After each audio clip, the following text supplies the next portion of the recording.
सुशीला नाम की एक लड़की अपनी माँ के साथ रहती थी। जब सुशीला 2 साल की थी तभी उसके पिता की किसी बड़ी बीमारी से मृत्यु हो चुकी थी और तभी से सुशीला की माँ मीरा नौकरी करके अपनी बेटी का ध्यान रखती थी। सुशीला बहुत ही सीधी साधी और सुंदर लड़की थी। आज वो पूरे 14 साल की हो चुकी थी। आज उसका जन्मदिन था तो मीरा सुशीला की सहेलियों के लिए कुछ खाना और केक लेने के लिए बाजार जाती है।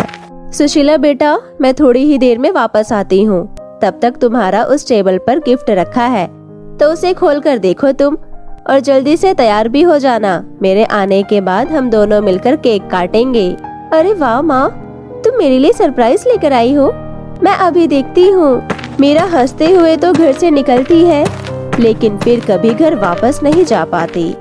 एक गलत तरीके से गाड़ी चलाने वाले ड्राइवर की गलती की वजह से मीरा का एक्सीडेंट हो जाता है और उस रोड एक्सीडेंट में मीरा की मौत हो जाती है। दूसरी ओर सुशीला तैयार हो जाती है और वो बेसब्री से अपनी माँ के आने का इंतजार कर रही होती है। काफी देर बीत जाने के बाद, अरे अभी तक माँ क्यों नहीं आई? मेरे साथ साथ मेरे सभी दोस्त भी माँ की राह देख रही है। कहाँ रह गई माँ? काफी रात होने के बाद सारे दोस्त सुशीला के घर से चले जाते हैं और सुशीला भी अपनी माँ का इंतजार करते करते वहीं सो जाती है।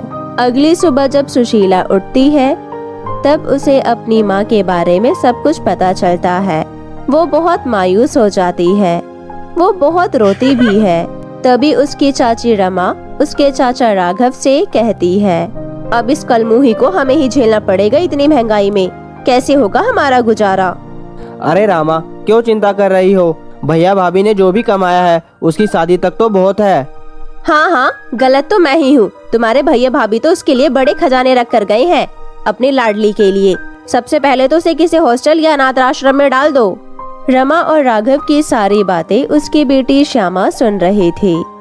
अब रमा की सारी बातें सुनकर राघव गुस्से में कमरे से बाहर चला जाता है। राघव के बाहर जाते ही श्यामा अपनी माँ से कहती है, अरे माँ, ये क्या कर रही हो तुम? कब से तुम पापा के पीछे पड़ी हो कि एक काम वाली लगाओ, एक काम वाली लगाओ। मेरी कमर टूट रही है काम करते करते। अब आपके सामने इतनी अच्छी खासी नौकरानी है, वो भी बिना पैसों की। क्या बोलती हो आप? क्या ये क्या कह रही हो तुम? अच्छा, तो तुम सुशीला की बात कर रही हो। मम्मी, जरा सोच कर देखो, हम सुशीला से घर के सारे काम करवा सकते हैं। घर के कामकाज के साथ साथ उसके पैसों पर भी मजे कर सकते हैं।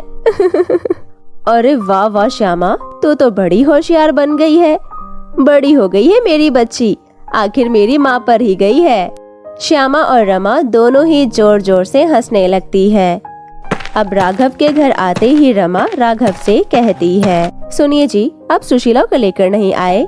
सुशीला को यहाँ लाने के लिए क्या तुम सच में मान गई हो? हाँ हाँ, मैं तो शैतानी हूँ ना। अरे नहीं नहीं, मेरा मतलब वह नहीं था। अब राघव खुशी खुशी सुशीला को घर ले आता है। दूसरे दिन सुबह होते ही रमा सुशीला से कहती है, अरे ओ करमजली, अब क्या सोती ही रहेगी? घर का काम करने के तेरे मरे हुए माँ बाप आएंगे। सुशीला हड़बड़ाकर उठती है और अपनी चाची से कहती है, क्या हुआ चाची जी? मुझसे कोई गलती हो गई क्या? गलती हो गई क्या?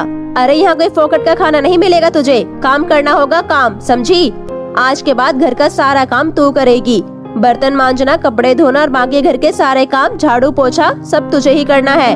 और हाँ, अगर मुझसे या मेरी बेटी से तूने जरा सी भी जवान लड़ाई तो तेरी जवान खींच लूंगी, समझी? उस दिन से रमा और श्यामा सुशीला को बहुत परेशान करने लगे। दिन भर सुशीला से काम करवाने के बाद भी रमा उसे रात को चक्की में आटा पीसने का काम देती है और फिर इसी कारण सुशीला को अपनी माँ की बड़ी याद आती है। तो रात में वो सारे काम खत्म कर उसकी माँ ने उसे जो जन्मदिन पर ड्रेस दी थी वो निकालती है और वो ड्रेस देखती है तो वो चौंक जाती है, क्योंकि वो पूरे तरीके से रंग बिरंगी मोतियों और डायमंड से भरी होती है। उस ड्रेस को देख सुशीला बहुत ज्यादा खुश हो जाती है। वो दिन भर की थकान 1 सेकंड में भूल जाती है, पर वो चुपचाप से अपने चाचा को वो ड्रेस दिखाने के लिए चली जाती है और धीरे से अपने चाचा से कहती है, चाचा जी, चाचा जी। चाचा जी उठकर सुशीला से कहते हैं, क्या हुआ बेटी? चाचा जी देखो तो, मैंने अपनी माँ की दी हुई ड्रेस निकाली। बेटी, यह तेरी माँ की आखिरी निशानी है, इसे हमेशा संभाल कर रखना। अब सुशीला अपने चाचा की बात मानकर उस ड्रेस को संभालकर अपनी अलमारी में रख देती है। दूसरे दिन पूरे दिन भर काम करके सुशीला जैसे ही शाम को अपने बेड की तरफ जाती है तो उसकी चाची उसको अपनी बेटी के सूट पर कढ़ाई करने के लिए दे देती है। तो इस काम को देख सुशीला अपने आप से बोलती है, दिन भर का काम करवाने के बाद चाची मुझे रात को भी काम दे देती है ताकि मैं रात में ठीक से सो भी ना पाऊं। जाने दो, ये तो हर रोज का है। आज तो मैं अपनी माँ की दी हुई ड्रेस पहनूंगी। बहुत वक्त बीत चुका है, मैंने तो उसे देखा ही नहीं। इतना कहकर सुशीला अपनी चाची की बेटी का सूट वहीं टेबल पर रख देती है और अपनी माँ की दी हुई ड्रेस पहन लेती है। सुशीला वो ड्रेस पहनकर बेहद खूबसूरत लग रही थी और वो अपनी माँ को बहुत याद कर रही थी कि तभी सुशीला अपनी आंखें खोलकर देखती है तो चाची ने जो काम सुशीला को दिया था वो अपने आप ही हो चुका था। चाची की बेटी श्यामा के सूट पर कढ़ाई अपने आप ही हो गई थी। तो सुशीला उसे भी देख बहुत खुश होती है। अब रात को सुशीला आराम से सो जाती है। सुबह होते ही चाची कहती है, अरे ओ महारानी, चल उठ जा, घर के सारे काम रास्ता देख रहे हैं तेरा और तू यहाँ सो रही है। और रात को मैंने तुझे श्यामा का कुर्ता दिया था ना, उस पे तूने कढ़ाई कर दी? जी चाची जी, हो गया। चाची श्यामा की ड्रेस को देखकर चौंक जाती है। अब वो हर रोज सुशीला को कोई ना कोई काम देने लगी ताकि वो रात को सो ना पाए और वो जल्द से जल्द घर छोड़कर भाग जाए ताकि सुशीला की सारी प्रॉपर्टी उन्हें मिल जाए। लेकिन अब तो सुशीला रोज रात को अपनी माँ की दी हुई वो जादुई ड्रेस पहनती और रात का सारा काम जल्दी से निपटाकर सो जाती थी। अब एक दिन श्यामा अपनी माँ से कहती है, माँ क्या आपको नहीं लगता कि सुशीला की कोई मदद कर रहा है, क्योंकि आप उसे इतना काम देती हो? क्या माँ आपको नहीं लगता कि सुशीला की कोई मदद कर रहा है, क्योंकि आप उसे इतना काम देती हो जो रात भर में भी पूरा ना हो सके, लेकिन फिर भी वो कर लेती है। इतना ही नहीं, आजकल तो वो बड़ी खुश भी रहने लगी है, वरना इतना काम करने के बाद तो चेहरे पर मायूसी के सिवा और कुछ नहीं होना चाहिए। माँ आपने उसकी पढ़ाई बंद करवाई, फिर भी उसने बाजू वाली राधा से एक बुक ली। रात के समय किचन में बैठकर पढ़ रही थी वो। क्या बोल रही है तू बेटी? हाँ माँ, सच ही तो बोल रही हूँ मैं, दाल में जरूर कुछ न कुछ तो काला है। अब रमा और श्यामा दोनों ही सुशीला पर नजर रखे हुए थे। दिन हो या रात का समय, दोनों आंखों में तेल डालकर सुशीला पर नजर रखे हुए थे। हर रोज की तरह सभी रात में सो गए होंगे, ये सोचकर सुशीला ने अपनी माँ की दी हुई ड्रेस पहन ली और घर के सारे काम झट से कर ली। तो उसे देख रमा बोली, अच्छा तो ये बात है। फिर रमा और श्यामा दोनों ही भागकर सुशीला के पास जाकर उसे पकड़ते हैं, लेकिन सुशीला को हाथ लगाते ही उन दोनों के हाथों में आग लग जाती है और दोनों के हाथ जलने लगते हैं। जैसे ही वो हाथों को अपने पीछे करती है तो आग बुझ जाती है, लेकिन हाथ बेरहमी से जल चुके थे। वो दोनों भागकर किचन में पानी की ओर भागती है तो आज पानी भी ठंडे की जगह गरम गरम निकल रहा था। ये देखकर रमा श्यामा और भी ज्यादा घबरा जाती है और वो सुशीला से कहती है, सुशीला हमें माफ कर दो सुशीला, आज के बाद हम तुम्हें कभी भी तंग नहीं करेंगे, हम तुम्हारी सारी बातें मानेंगे, लेकिन प्लीज प्लीज सुशीला तुम हमें इस मुसीबत से बाहर निकालो। फिर सुशीला अपने जादुई ड्रेस से बोलकर उन दोनों के हाथों की आग बुझवाई और उनका हाथ ठीक कर दिया। फिर उस दिन के बाद रमा और श्यामा का व्यवहार सुशीला के प्रति बदल गया। अब तो सुशीला ने अपना एडमिशन भी करवा लिया था। जादुई चूड़ियाँ और मेकअप का जादू। बहुत समय पहले की बात है। सुंदरपुर गांव में उषा अपनी सौतेली बेटी राधा और अपनी सगी बेटी मीनू और अपने पति राम गोपाल के साथ रहती थी। उषा बहुत ही खड़ूस औरत थी। राधा के सौतेले होने की वजह से उस पर बहुत ही अत्याचार किया करती थी। एक दिन राधा को उठने में जरा देरी हो जाती है तो उषा गुस्से में आकर आग बबूला हो जाती है और उसके कमरे में जाती है। उठ कामचोर, सुबह के 9 बज रहे हैं, मोहल्ले के सभी लोग उठ गए हैं। तुझे उठाने के लिए तेरे रिश्तेदार आएंगे। पूरा दिन भर आराम ही करती रहती है घर में। घर में और भी बहुत काम पड़े हुए हैं। मेरे शरीर में बहुत दर्द हो रहा है। घर के काम खत्म करके मेरे कमरे में आ जाइयो, समझ गई? क्या हुआ माँ, आपकी तबीयत तो ठीक है ना? मनहूस लड़की, सुबह सुबह तबीयत खराब होने का नाम मत ले। मुझे पता है तू यही चाहती है ना कि मैं बीमार पड़ जाऊं और पड़ी रहूं एक कोने में। माफ कीजिए माँ, मेरा वो मतलब नहीं था। मुझे तो आपकी फिक्र हो रही थी, बस इसलिए मैंने पूछ लिया। चुप कर, मैं तेरी कोई माँ नहीं हूँ। तू सौतेली है, सौतेली बनकर है। और मेरी एक ही बेटी है और वो है मीनू। अब मैं जा रही हूँ, तू जल्दी से उठकर घर के सभी कामों में लग जा, नहीं तो मुझसे बुरा कोई नहीं होगा। इतना कहकर उषा वहाँ से चली जाती है और अपनी सगी बेटी को उठाने के लिए उसके कमरे में आती है। उठ जाओ मेरी प्यारी बेटी, देखो सूरज मामा निकल आए हैं। आज जो तुम बोलोगी वो तुम्हारे लिए बनवाएंगे। एक ही तो संडे होता है मेरी प्यारी बेटी के लिए, जिस दिन वो आराम से अपनी नींद पूरी कर पाती है। वरना स्कूल की जिंदगी ने तो मेरी बेटी का जीना हराम कर रखा है, जो सुबह सुबह 7 बजे ही खुल जाता है और मेरी बेटी को स्कूल पहुंचना होता है।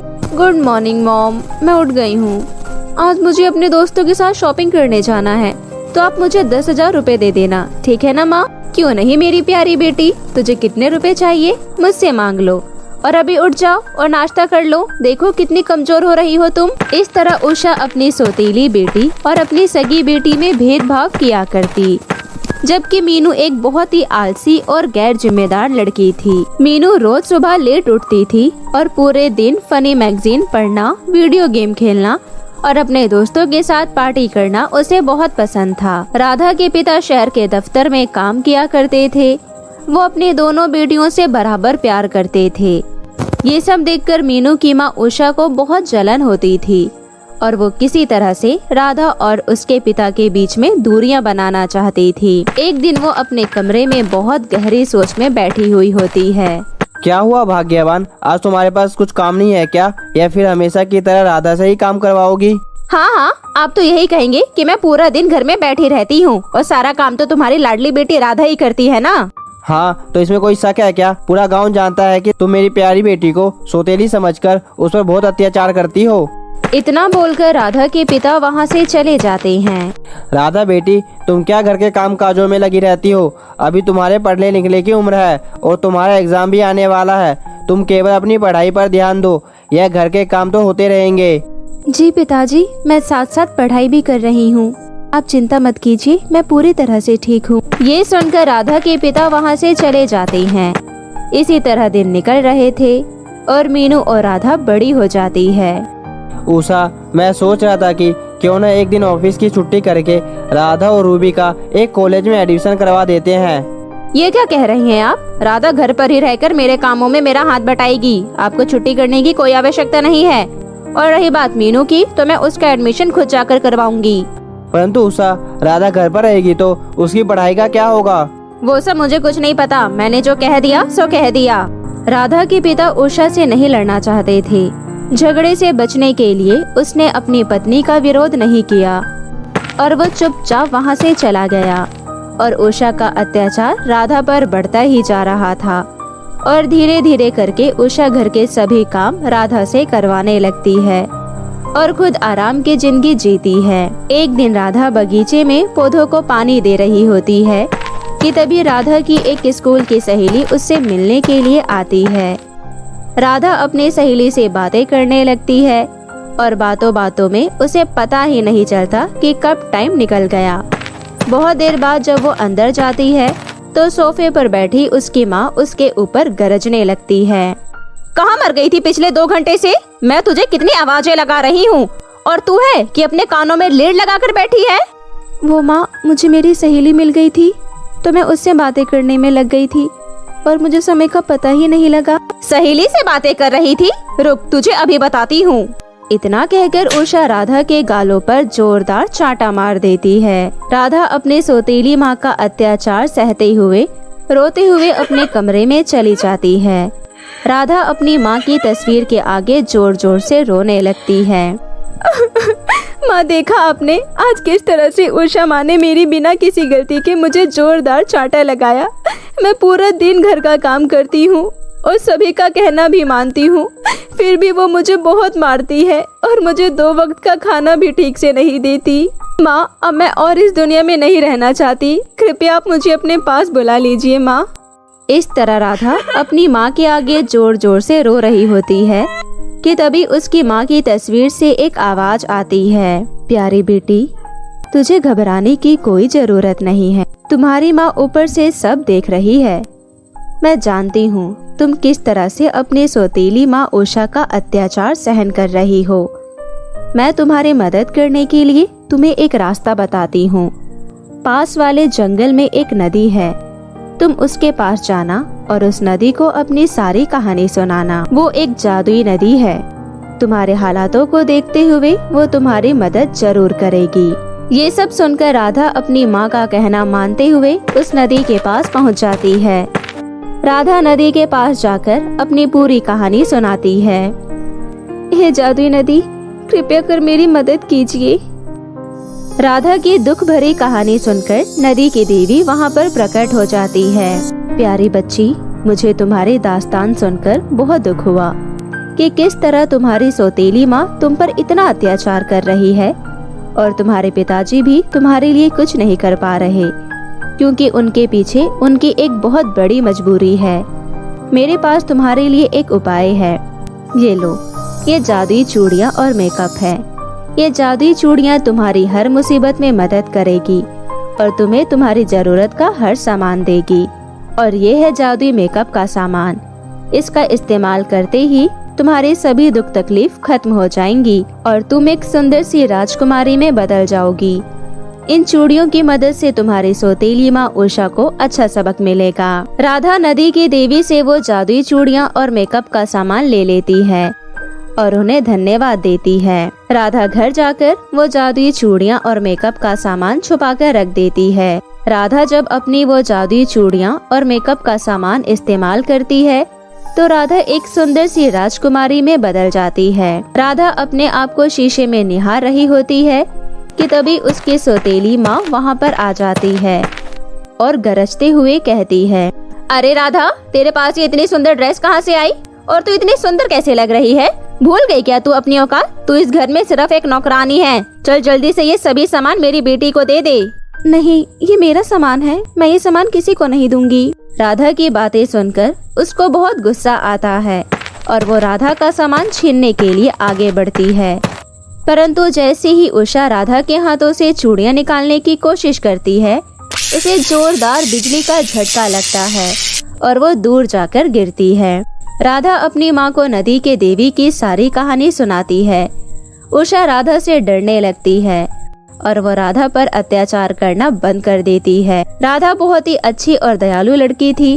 वो अपनी शक्तियों से किसी दूसरे का नुकसान नहीं करती और अपने पूरे परिवार के साथ हंसी खुशी से रहने लगती है। तो मेरे प्यारे दोस्तों, कैसी लगी आपको मेरी ये कहानी? मुझे कमेंट करके ज़रूर बताएं और इसे अपने दोस्तों के साथ भी शेयर करें। और हाँ दोस्तों, अगर आपने अब तक हमारे चैनल को सब्सक्राइब नहीं किया है तो प्लीज़ जल्दी से नीचे लाल बटन दबाकर अभी कर लें। तो मिलते हैं आपसे फिर किसी नई कहानी के साथ। तब तक के लिए आप अपना ध्यान रखें। बाय बाय दोस्तों।